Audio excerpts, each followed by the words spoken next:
혹시 요즘 이런 증상 있으신가요?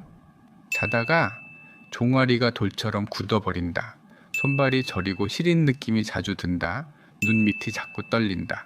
밤에 가슴이 두근거려서 잠들기가 힘들다. 이 증상들로 병원 가시면 의사들이 이렇게 말합니다. 나이 들면 원래 그래요. 혈액순환제 드셔보세요. 마그네슘도 한번 먹어보세요. 그래서 마그네슘 드시기 시작하셨습니다. 매일 아침마다 빠짐없이요. 그런데도 증상은 그대로입니다. 마그네슘이 가짜여서 그런 게 아닙니다. 여러분이 잘못하신 것도 아닙니다. 문제는 딱 하나입니다. 바로 그 시간입니다. 언제 드시느냐에 따라서 같은 마그네슘이 약이 될 수도 있고 그냥 물이 될 수도 있습니다. 오늘 이 영상 끝까지 보시면은 같은 마그네슘으로 단 2주 만에 완전히 다른 몸 상태를 경험하시게 될 겁니다. 안녕하십니까? 신경내과 전문의 김현우입니다. 20년 넘게 환자분들을 뵈면서 방금 말씀드린 증상들로 찾아오시는 분들을 정말 많이 만나왔습니다. 눈 밑이 떨려요. 밤마다 다리가 뭉쳐요. 손끝이 자꾸 저려요. 이런 증상들을 호소하시는 분들께 저는 항상 똑같은 질문을 드립니다. 혹시 마그네슘 드시고 계세요? 놀랍게도 10분 중 8분은 이미 드시고 계셨습니다. 그런데 효과를 전혀 못 느끼신다고 하세요. 그래서 제가 다시 여쭤봅니다. 언제 드세요? 대부분 이렇게 대답하십니다. 아침에 밥 먹고 다른 영양제랑 같이 먹어요? 바로 이게 문제입니다. 마그네슘은 타이밍이 약의 힘을 결정합니다. 언제 드시느냐에 따라 효과가 완전히 달라지는 영양소입니다. 그런데 대부분 이걸 모르고 드십니다. 그래서 매일 드셔도 효과를 못 느끼시는 겁니다. 오늘 영상 끝까지 보시면 같은 마그네슘으로 2배 더 효과 보는 방법을 아시게 됩니다. 돈 더 안 들이고 드시는 방식만 바꾸시면 됩니다. 자, 그럼 본격적으로 들어가겠습니다. 우리 몸은 전기로 작동합니다. 이 말이 좀 낯설게 느껴지실 수 있는데요. 심장이 뛰는 것도 전기 신호입니다. 근육이 움직이는 것도 전기 신호입니다. 뇌가 생각하는 것도 전부 전기 신호로 이루어집니다. 그런데 이 전기가 제대로 흐르려면은 반드시 필요한 게 있습니다. 바로 마그네슘입니다. 쉽게 비유해 드리겠습니다. 전기가 흐르려면은 전선이 있어야 하잖아요. 마그네슘이 바로 그 전선 역할을 합니다. 마그네슘이 부족하면 어떻게 될까요? 전선이 끊어진 것과 같습니다. 전기 신호가 제대로 전달이 안 됩니다. 이제 그러면은 근육이 수축한 다음에 다시 풀어지질 않습니다. 이게 바로 쥐가 나는 원리입니다. 이제 심장도 마찬가지입니다. 심장은 전기 신호에 맞춰서 규칙적으로 뛰어야 합니다. 마그네슘이 부족하면 이 리듬이 흔들릴 수 있습니다. 또 작은 신경 자극이 조절되지 않으면은 눈 밑이 파르르 떨리고 손끝 발끝이 저린 증상이 나타납니다. 진료실에서 이런 증상으로 오시는 분들을 보면은 공통적인 패턴이 있습니다. 어깨가 항상 올라가 있습니다. 목이 뻣뻣하게 굳어 있습니다. 손을 만져보면은 차갑고 긴장되어 있습니다. 긴장된 신경, 그리고 굳어 있는 근육, 이 2가지가 같이 나타납니다. 이런 분들께 제가 여쭤봅니다. 요즘 잠은 잘 주무세요? 대부분 고개를 저으십니다. 잠들기가 어렵거나 자다가 자꾸 깬다고 하세요. 왜 그럴까요? 마그네슘이 부족하면은 몸이 이완이 안 됩니다. 스위치가 항상 켜져 있는 상태인 겁니다. 마그네슘은 우리 몸의 이완 스위치입니다. 수축된 근육을 다시 풀어주고 흥분된 신경을 다시 안정시켜주는 역할을 합니다. 이 스위치가 고장 나면은 어떻게 될까요? 근육은 계속 긴장 상태로 있고 신경은 계속 예민한 상태로 있게 됩니다. 밤에 잠을 자도 몸이 쉬질 못하는 겁니다. 자, 그러면은 마그네슘이 부족할 때 구체적으로 어떤 증상들이 나타나는지 하나씩 짚어드리겠습니다. 첫 번째, 밤에 다리에 쥐가 자주 납니다. 근육은 수축과 이완을 반복해야 정상입니다. 그런데 마그네슘이 부족하면 수축만 되고 이완이 안 됩니다. 그래서 한밤중에 갑자기 종아리가 돌처럼 굳어버리는 겁니다. 두 번째, 손발이 저리고 시립니다. 많은 분들이 혈액순환 문제라고 생각하십니다. 그런데 실제로는 신경 전달 장애인 경우가 많습니다. 마그네슘이 부족하면은 말초신경까지 신호가 제대로 안 갑니다. 그러면은 손끝 발끝이 저릿저릿하고 차가운 느낌이 들게 됩니다. 세 번째, 잠들기가 어렵거나 자주 깹니다. 아까 말씀드렸죠? 이완 스위치가 고장 나면은 몸이 긴장 상태로 유지됩니다. 그러면은 잠이 들어도 깊은 수면 단계로 들어가기가 어렵습니다. 그러니 잠이 안 오고 자도 개운하지 않은 겁니다. 네 번째, 가슴이 두근거립니다. 심장도 근육입니다. 마그네슘이 부족하면은 심장 근육도 불안정해집니다. 그래서 괜히 가슴이 쿵쾅거리는 느낌이 드는 겁니다.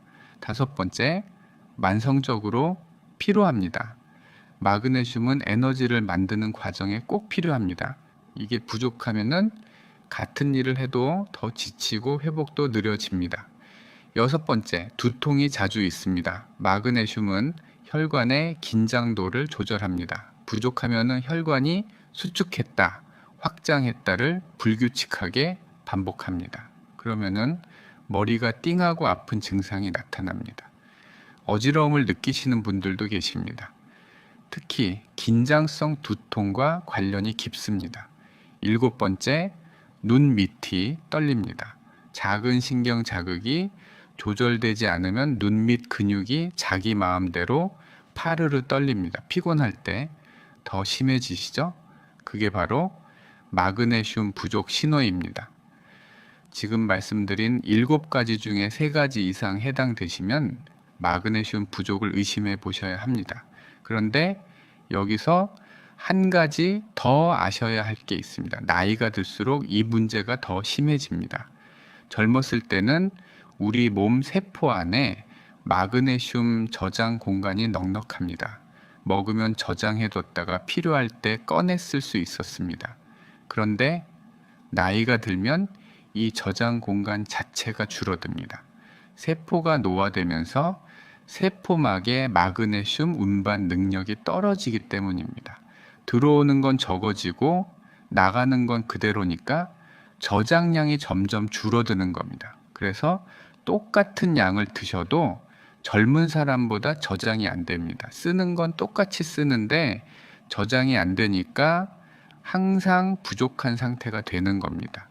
시니어 분들이 젊은 사람들보다 다리에 쥐가 더 자주 나고 손발 저림이 더 심한 이유가 바로 이겁니다. 매일 드시는데도 효과가 없다고 느끼셨다면 그건 몸이 나빠서가 아닙니다. 저장 능력이 떨어진 상태에서 흡수마저 제대로 안 되고 있었던 겁니다. 하지만 너무 걱정하지 마십시오. 제대로 된 방법만 알면 지금부터라도 충분히 채울 수 있습니다. 그런데 여기서 끝이 아닙니다. 마그네슘을 아무리 열심히 드셔도 이것 하나 모르시면 전부 소용없습니다. 바로 생활 속에 숨어 있는 도둑들입니다. 나는 밥도 잘 먹고 영양제도 꼬박꼬박 챙기는데 왜 마그네슘이 부족할까? 이렇게 생각하시는 분들 많으시죠?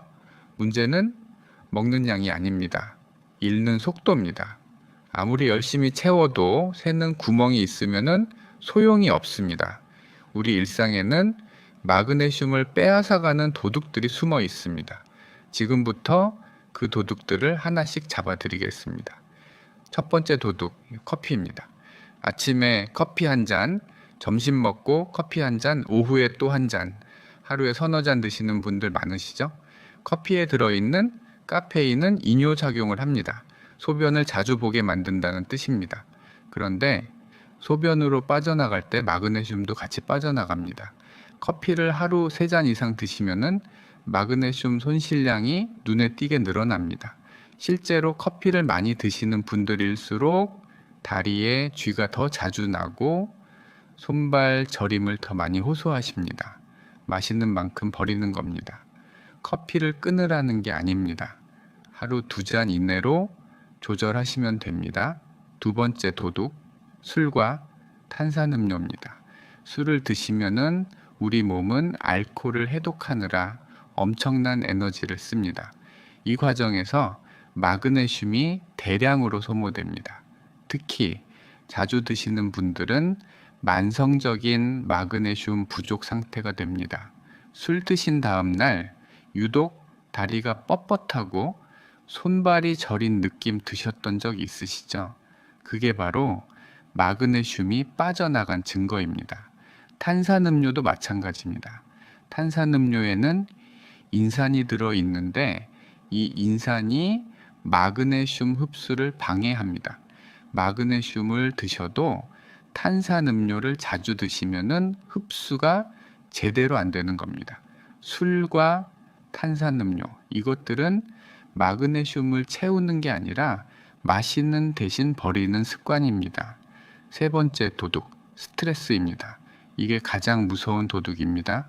눈에 보이지 않기 때문입니다. 스트레스를 받으면 우리 몸은 코르티솔이라는 호르몬을 분비합니다. 스트레스 호르몬이라고도 부르죠. 이 호르몬이 분비되는 과정에서 마그네슘이 급격하게 소모됩니다. 스트레스는 마그네슘을 태워버립니다. 말 그대로 연료처럼 써버리는 겁니다. 스트레스를 많이 받은 날 유독 눈 밑이 떨리고 잠이 안 오셨던 경험 있으시죠? 그게 바로 마그네슘이 바닥난 신호입니다. 그리고 마그네슘이 부족하면은 스트레스에 더 취약해집니다. 악순환이 시작되는 겁니다. 네 번째 도둑, 고혈당과 약물입니다. 혈당이 높으신 분들은 소변으로 당이 빠져나갈 때 마그네슘도 같이 빠져나갑니다. 당뇨가 있으신 분들이 마그네슘 부족에 특히 취약한 이유입니다. 또 고혈압약 이뇨제를 드시는 분들, 소변을 자주 보시게 되면서 마그네슘 손실이 늘어납니다. 약을 드시고 계신 분들은 마그네슘을 더 신경 써서 보충하셔야 합니다. 다섯 번째 도둑, 조리 방식입니다. 이건 정말 많은 분들이 모르고 계십니다. 시금치에 마그네슘이 많다는 거 아시죠? 그래서 열심히 데쳐서 드시는 분들 많습니다. 그런데 데치는 순간 마그네슘의 절반 이상이 물에 녹아서 빠져나갑니다. 삶아서 그 물을 버리시면 마그네슘은 거의 다 버리시는 겁니다. 마그네슘을 살리려면 찌거나 볶는 조리법을 선택하셔야 합니다. 아니면 국물까지 같이 드시는 게 좋습니다. 자, 지금까지 5가지 도둑을 말씀드렸습니다. 커피, 술과 탄산, 스트레스, 고혈당과 약물, 조리 방식, 혹시 해당되시는 거 있으셨나요? 하나라도 해당되시면 지금 드시는 마그네슘이 새고 있는 겁니다. 도둑을 잡는 것도 중요하지만 사실 더 중요한 게 있습니다. 바로 언제 먹느냐입니다. 마그네슘은 전형 영양소입니다. 이 말 처음 들으시는 분들 많으실 겁니다. 대부분 아침에 드시잖아요. 아침 먹고 다른 영양제랑 같이 한 줌 드시는 분들, 그게 가장 흔한 패턴입니다. 그런데 이 방식이 문제입니다. 우리 몸의 신경계는 낮과 밤이 다릅니다. 낮에는 교감신경이 활성화됩니다. 긴장하고 움직이고 일하는 모드입니다. 이때는 몸이 흡수보다 소모에 집중합니다. 밤에는 부교감신경이 활성화됩니다. 이완하고 쉬고 회복하는 모드입니다. 이때 몸이 영양소를 흡수하고 저장합니다. 낮에 마그네슘을 드시면 어떻게 될까요? 몸이 흡수할 준비가 안 되어 있습니다. 그래서 대부분 그냥 배출되어 버립니다. 반면 밤에 드시면은 부교감신경이 활성화된 상태에서 몸이 마그네슘을 적극적으로 흡수합니다. 실제 연구 결과가 있습니다. 밤 9시에서 10시 사이에 마그네슘을 섭취하면 낮에 먹을 때보다 흡수율이 2배 이상 높아집니다. 이 시간대는 멜라토닌 분비가 시작되는 시점입니다. 멜라토닌은 수면 호르몬이죠. 그런데 멜라토닌은 수면만 돕는 게 아닙니다. 마그네슘이 세포 안으로 들어가는 통로를 더 활짝 열어줍니다. 이때 부교감 신경이 본격적으로 활성화되면서 몸이 이완 모드로 들어갑니다. 마그네슘은 이완을 돕는 영양소잖아요. 몸이 이완 모드일 때 먹어야 제대로 흡수가 되는 겁니다. 그러면은 공복에 먹어야 할까요? 식후에 먹어야 할까요? 정답은 식후 한두 시간입니다. 완전히 공복에 드시면은 위장이 예민하신 분들은 속이 불편할 수 있습니다. 특히 산화 마그네슘은 공복에 드시면은 속 쓰림이 생기는 경우가 많습니다. 저녁 식사하시고 한두 시간 뒤 밤 9시에서 10시 사이가 가장 좋습니다. 그리고 한 가지 더 중요한 게 있습니다. 매일 같은 시간에 드셔야 합니다. 우리 몸은 리듬을 기억합니다.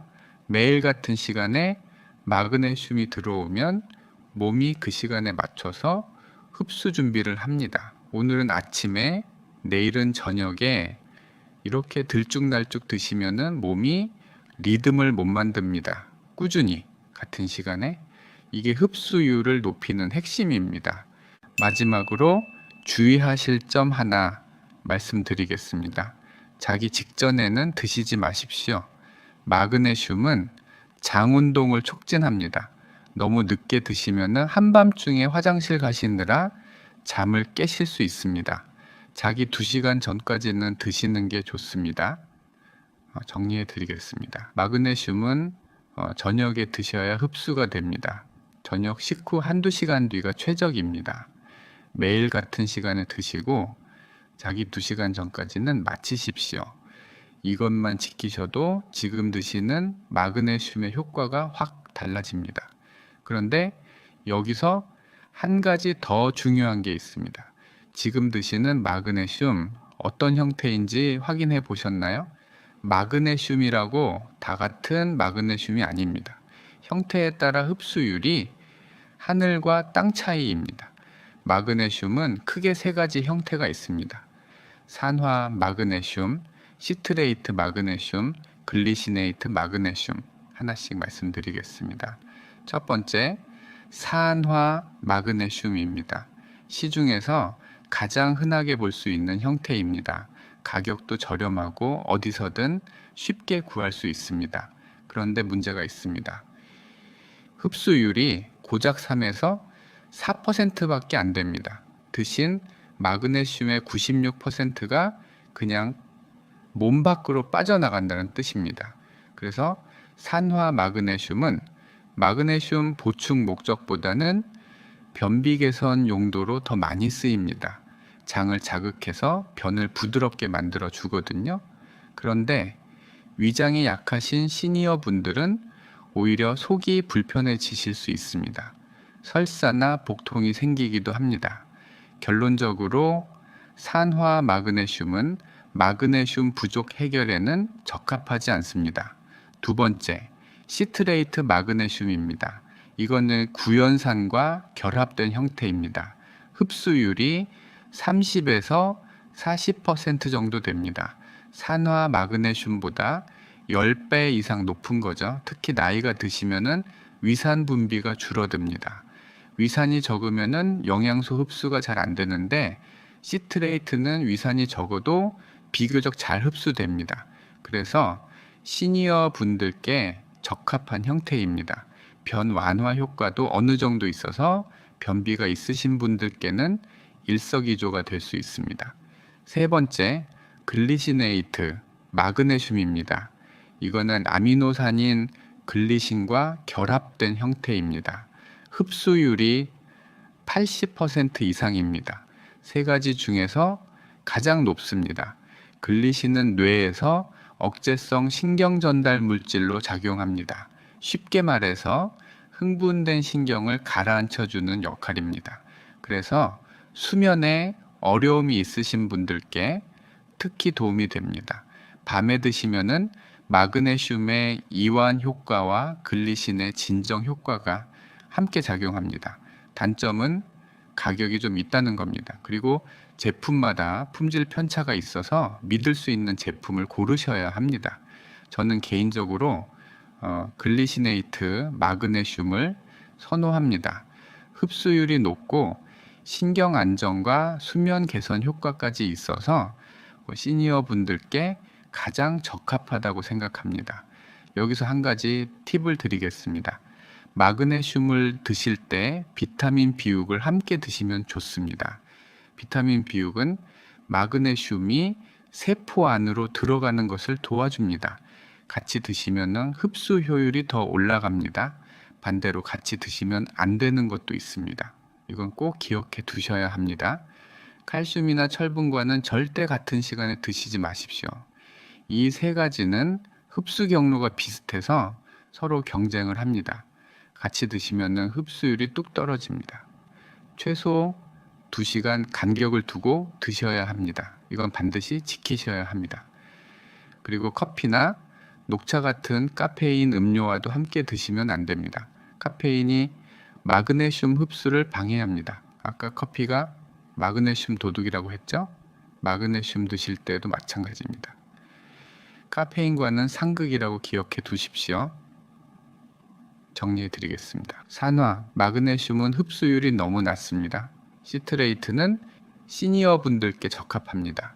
글리시네이트는 흡수율이 가장 높고 수면에도 도움이 됩니다. 비타민 비육과 함께 드시면 좋고 칼슘, 철분, 카페인과는 2시간 간격을 두십시오. 자, 이제 형태는 정했습니다. 그러면은 하루에 얼마나 몇 번 나눠서 먹어야 할까요? 마그네슘 하루 권장량은 300에서 400mg입니다. 그런데 이걸 어떻게 나눠서 드시느냐에 따라 효과가 달라집니다. 가장 흔한 증상을 기준으로 말씀드리겠습니다. 밤에 다리에 쥐가 나시거나 손발이 저리시거나 잠들기가 어려우신 분들, 이런 증상이 밤에 심하신 분들은 저녁에 한 번만 드시는 게 가장 효과적입니다. 저녁 식후 한두 시간 뒤 밤 9시에서 10시 사이에 300에서 400mg을 한 번에 드십시오. 그러면은 자는 동안 마그네슘이 근육과 신경을 이완시켜 줍니다. 그런데 마그네슘 결핍이 심하시거나 혈당이나 혈압까지 같이 관리하고 싶으신 분들은 하루 2번으로 나눠서 드시는 게 좋습니다. 아침에 150에서 200mg, 저녁에 150에서 200mg 이렇게 나눠서 드시면은 하루 종일 마그네슘 농도가 일정하게 유지됩니다. 단, 아침에 드실 때는 커피와 최소 2시간 간격을 두셔야 합니다. 커피 드시기 전에 먼저 드시거나 커피 드시고 2시간 뒤에 드십시오. 저녁에 드실 때는 미지근한 물과 함께 드시는 게 좋습니다. 찬물보다 흡수가 잘 됩니다. 그리고 저녁에 여러 가지 영양제를 드신다면 마그네슘은 가장 마지막에 드십시오. 마그네슘이 마지막 이완 스위치 역할을 해서 잠들기 전 몸을 편안하게 만들어 줍니다. 이렇게 실천하시면 2주에서 3주 안에 변화가 나타납니다. 아침에 일어났을 때 다리가 무겁던 느낌이 줄어듭니다. 밤에 쥐가 나는 횟수가 확 줄어듭니다. 잠드는 시간이 빨라지고 수면의 질이 좋아집니다. 처음에는 반신반의하시던 분들도 이 주만 지나면 느끼십니다. 아, 이게 마그네슘 효과구나. 중요한 건 꾸준함입니다. 매일 같은 시간에 같은 양을 드셔야 합니다. 그래야 몸이 리듬을 만들고 효과가 쌓입니다. 이제 마지막으로 마그네슘이 풍부한 음식들을 알려드리겠습니다. 영양제만 드시는 것보다 그 음식으로도 함께 보충하시면 효과가 더 좋습니다. 마그네슘이 많은 대표 식품 5가지입니다. 시금치, 아몬드, 두유, 검은콩, 바나나, 여기에 다크 초콜릿도 있습니다. 카카오 함량이 70% 이상인 것으로 고르시면 됩니다. 시금치는 데치지 마시고 살짝 볶거나 쪄서 드십시오. 데치면 마그네슘이 물에 빠져나갑니다. 아몬드는 하루 한 줌이면 충분합니다. 소금 안 친 것으로 고르시고 간식으로 드시면 좋습니다. 검은 콩은 밥에 넣어서 드시거나 두유로 드시면 편합니다. 바나나는 아침에 반 개만 드셔도 마그네슘 보충에 도움이 됩니다. 실제로 이렇게 실천하고 계신 분이 있습니다. 울산에 사시는 68살 이선자 씨는 3년 전부터 밤마다 다리에 쥐가 나서 고생하셨습니다. 손발도 저리고 잠도 잘 못 주무셨습니다. 병원에서 검사해도 별다른 이상은 없다고 했습니다. 그냥 나이 들면은 그런 거라고만 하셨대요. 그런데 지금은 완전히 달라지셨습니다. 비결은 간단했습니다. 하루 루틴을 바꾸신 겁니다. 아침에는 두유 한 잔과 바나나 반 개, 점심에는 시금치, 반찬과 검은 콩밥, 간식으로는 아몬드 한 줌과 다크 초콜릿 두 조각, 저녁에는 글리시네이트 마그네슘. 이게 이선자 씨의 하루입니다. 커피는 점심 전에만 드시고 하루 2잔을 넘기지 않으십니다. 물도 하루 8잔 이상 충분히 드시고 저녁에는 가벼운 스트레칭과 깊은 호흡으로 신경을 안정시키십니다. 3개월 만에 다리 쥐가 거의 사라졌다고 하셨습니다. 손발 저림도 많이 좋아지셨고 무엇보다 잠을 푹 주무신다고 하셨습니다. 이선자 씨가 이렇게 말씀하셨습니다. 이렇게 간단한 건데 왜 진작 몰랐을까요? 마그네슘은 몸과 마음의 이완 미네랄입니다. 긴장된 근육을 풀어주고 예민한 신경을 안정시켜주고 깊은 잠을 도와줍니다. 거창한 변화가 필요한 게 아닙니다. 저녁에 마그네슘 한 알, 아침에 바나나 반 개, 간식으로 아몬드 한 줌, 이 작은 습관들이 쌓이면 몸의 리듬이 회복됩니다. 오늘부터 시작해 보십시오. 작은 변화가 편안한 밤을 되찾아 줄 겁니다. 오늘 영상이 도움이 되셨다면 지금 영상을 여러분, 부모님, 형제, 자매, 친구분들께도 꼭 공유해 주세요. 여러분 모두 편안한 밤, 개운한 아침 맞이하시길 바랍니다. 감사합니다.